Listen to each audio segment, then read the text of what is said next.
नमस्कार साथियों। 8वें पे कमीशन 1 जनवरी 2026 से लागू हो रहा है। समय रहते इसका सुझाव और सिफारिश इसलिए दिया गया क्योंकि हर वेतन आयोग का कार्यकाल 10 साल का होता है।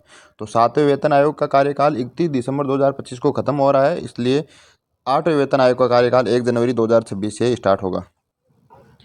तो चलिए साथियों, आज हम 8वें पे कमीशन के बारे में बात करते हैं, जो सरकारी कर्मचारियों के लिए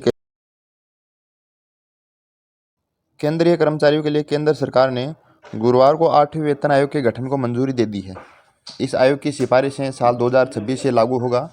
यह जानकारी कैबिनेट बैठक के बाद केंद्रीय मंत्री अश्विनी वैष्णव ने दी है। उन्होंने कहा 7वां वेतन आयोग 2016 में लागू हुआ था। इनकी सिफारिश 2026 तक जारी रहेगी। मतलब 31 दिसंबर 2025 को 7वें वेतन आयोग का कार्यकाल खत्म हो रहा है, इसलिए 2026 से स्टार्ट हो जाएगा। 8वें वेतन आयोग के आने से सैलरी पर क्या फ़र्क पड़ेगा? केंद्र सरकार हर 10 साल में नया वेतन आयोग लाती है। अभी 7वां वेतन आयोग चल रहा है, इसका कार्यकाल 31 दिसंबर 2025 को ख़त्म होगा। उम्मीद की जा रही है कि साल 2026 से 8वां वेतन आयोग लागू हो जाएगा।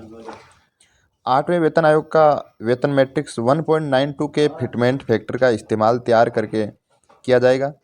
इसे ऐसे समझिए, केंद्र सरकार के कर्मचारियों की सैलरी के 18 लेवल हैं। लेवल 1 कर्मचारियों की बेसिक सैलरी 18,000 रुपये ग्रेड पे के साथ 18,000 रुपये है। इसे 8वें वेतन आयोग के तहत बढ़ाकर 34,560 रुपये किया जा सकता है। इसी तरह केंद्र सरकार में कैबिनेट सचिव स्तर के अधिकारियों को लेवल 18 के तहत अधिकतम 2.5 लाख रुपए की बेसिक सैलरी मिलती है। यह बढ़कर तकरीबन 4.8 लाख रुपए हो सकती है। 8वें वेतन आयोग के तहत सैलरी बढ़ने से पेंशन कितनी बढ़ेगी? अगर 2026 में 8वां वेतन लागू हुआ तो केंद्रीय कर्मचारियों का न्यूनतम वेतन 34,560 रुपये होने का अनुमान है। साल 2004 से जोड़े तो नौकरी में 25 साल पूरे करने वाले कर्मचारियों का पहला बैच 2029 में रिटायर होगा। अब मान लीजिए 8वां वेतन आयोग लागू होने के बाद लेवल 1 के एक कर्मचारी की बेसिक सैलरी 34,560 रुपये हो गई है, तो इसकी 50% तक रकम 17,280 रुपये होती है।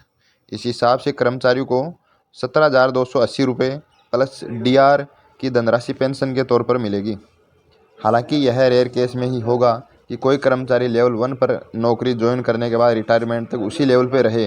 प्रमोशन और अन्य नियमानुसार समय समय पर इस लेवल में बढ़ोतरी होती रहती है, इसलिए कर्मचारियों को इससे कहीं ज़्यादा पेंशन रुपये मिलेगी। वहीं लेवल 18 के कर्मचारियों को बेसिक सैलरी 4.80 लाख रुपये होगी।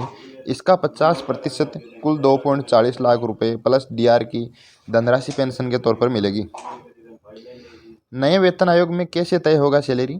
8वें वेतन आयोग के अप्रैल 2025 से लागू होने की उम्मीद कम ही दिखाई दे रही है, क्योंकि अभी तक सरकार ने इस पर कोई बड़ा निर्णय नहीं लिया है। ऐसे में माना जा रहा है कि शायद 1 जनवरी 2026 से लागू हो सकता है। 8वां वेतन आयोग लागू होने पर विशेष फिटमेंट फैक्टर के आधार पर सरकारी कर्मचारियों की सैलरी संशोधित की जाएगी। मान लीजिए कि मौजूदा 7वां वेतन आयोग के तहत वेतन संशोधन के लिए 2.57 का फिटमेंट फैक्टर लागू किया गया था। कुछ मीडिया रिपोर्ट्स के आधार पर सरकार 8वें वेतन आयोग के तहत 1.92 के फैक्टर का समझौता कर सकती है। वहीं कुछ मीडिया रिपोर्ट्स के मुताबिक सरकार कम से कम 2.86 के उच्च फिटमेंट फैक्टर का विकल्प चुनेगी। आप केंद्रीय मंत्री अश्विनी वैष्णव जी का बयान सुनिए, क्या बोल रहे हैं, देखें। आता हूं, जो कैबिनेट में नहीं था फैसला, लेकिन आपकी जानकारी के लिए रखना चाहता हूं। माननीय प्रधानमंत्री जी ने केंद्र सरकार के सभी कर्मचारियों के लिए 8th सेंट्रल पे कमीशन को मंजूरी दे दी।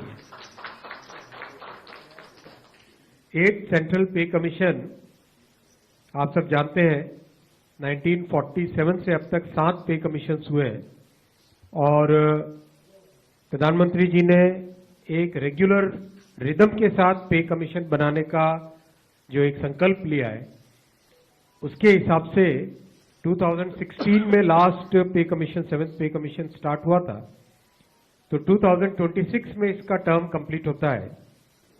उससे वेल बिफोर 2025 में 8th पे कमीशन स्टैब्लिश करने से सफिशिएंट टाइम मिलेगा, so that the recommendations can be received well before the completion of the period of 7th pay commission.